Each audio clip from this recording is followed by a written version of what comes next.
This is the story of the largest cash robbery in American history. It's the story of how 6 men with guns stole $27 million and vanished. And it's the story of what happened next. It's mostly empty. The loading docks are dark. It's so quiet that any sound seems deafening. 2 black Ford Econoline vans pull up outside. The doors slide open. 6 armed men jump out. Their faces are covered in ski masks.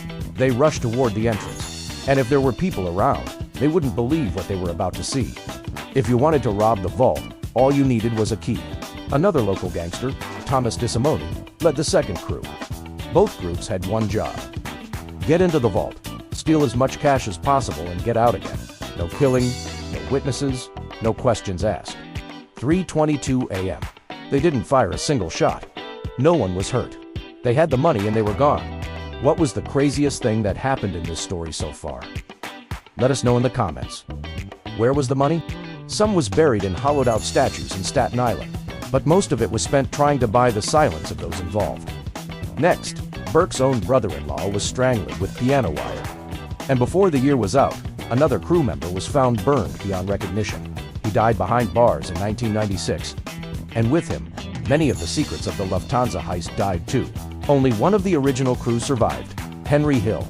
He was also the only person who cooperated with the FBI. He testified in court and helped put several mobsters behind bars. But the Lufthansa case was never solved. No one was convicted of robbing the airport, not even Jimmy Burke. Within weeks, the cleanup began. Parnell Stacks Edwards, one of the crew members who had driven the getaway car, was shot in the head outside his house. Well, the feds did recover less than $1 million of the loot. The rest is still missing, spent, buried, or stashed away somewhere. What happened to Henry Hill? He served 4 years in prison for his role in the Lufthansa heist, then entered the Witness Protection Program. He lived in fear for the rest of his life, always looking over his shoulder. In 2012, he died of heart failure. And finally, what did we learn from this crazy story? Well, the craziest part might not be the robbery or the murders, but the fact that it took the authorities a decade to catch on. You see, the FBI didn't realize that the Lufthansa heist even happened until a confidential informant told them about it. But that's a story for another time. Next, Tommy DeSimone vanished. His body was never found, and rumors suggested that rival mobsters had gotten to him first. How could this have happened? As for Jimmy Burke, he saw the headlines and knew that he was in danger. The FBI would stop at nothing to catch him. And in the mob, you couldn't keep secrets for long. Burke knew that someone had betrayed him. He just had to find out who. We'll be right back with more of the craziest robbery in history. What was supposed to be a 90-minute job was done in 42. And when the police arrived, the only sign of the robbery was the 8 employees, bound and gagged in the staff room. The news spread quickly. The Lufthansa heist, they called it. And suddenly, Jimmy Burke became a household name. Now, like we said, the Lufthansa flight from Frankfurt landed at 3 a.m.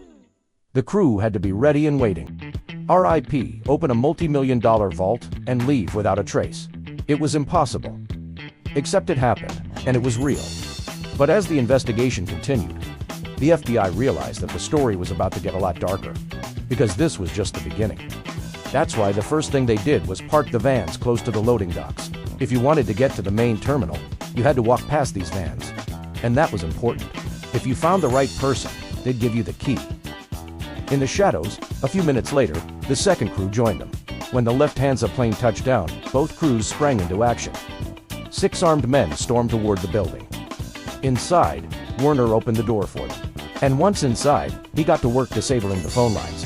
Someone else bound the workers, while another unlocked the main gate. It was 3:15 a.m. They only had 3 minutes to get in the vault before the alarm sounded. And they wasted no time. Like we said, there were no cameras, no alarms, no laser beams. It was just a regular metal door, except for the fact it was bolted to the floor and the walls. And that door had a 5-minute delay timer on it. Once open, the timer would begin.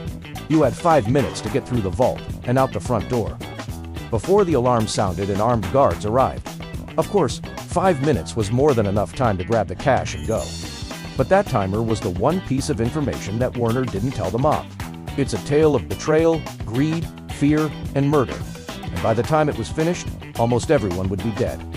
Werner was a small guy, 5'5", skinny.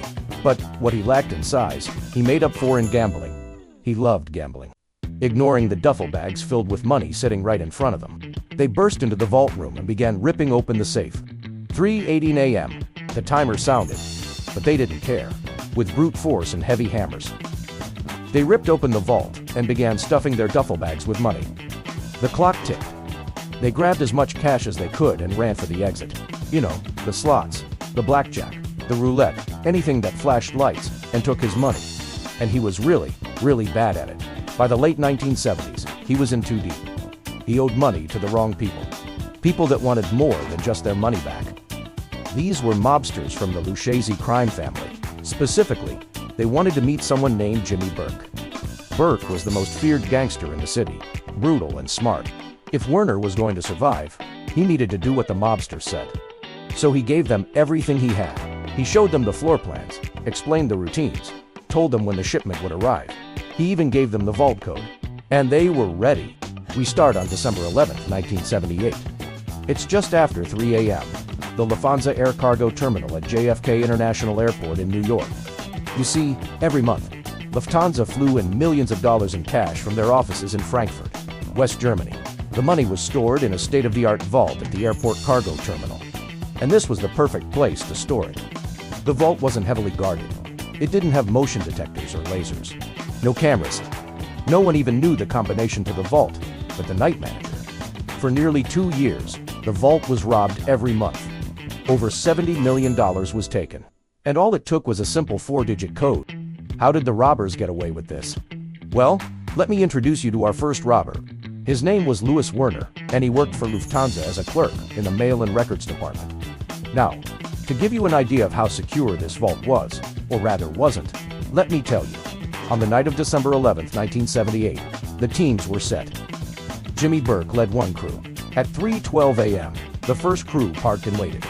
They raced through the airport. Outside, they met with the getaway drivers and threw themselves into the van. It was the largest cash robbery in American history. And the FBI was shocked. How did this happen? How could 6 men waltz into an airport? And now we want to hear from you. Over the next few days, newspapers across the world ran the story. 6 masked gunmen, $27 million, vanished. Who were these men? As for the missing millions, well, some was spent in Las Vegas casinos. Some was hidden in offshore accounts in Switzerland. Then there was Louis Werner, the Lufthansa clerk who helped it all happen. He was poisoned in a bar. Burke himself was sentenced to 100 years in prison for racketeering and drug charges, but he was never charged with the Lufthansa heist. So here are the answers you've been waiting for. Where is the money now? This has been the story of the Lufthansa heist, the craziest robbery in American history. Thanks for watching.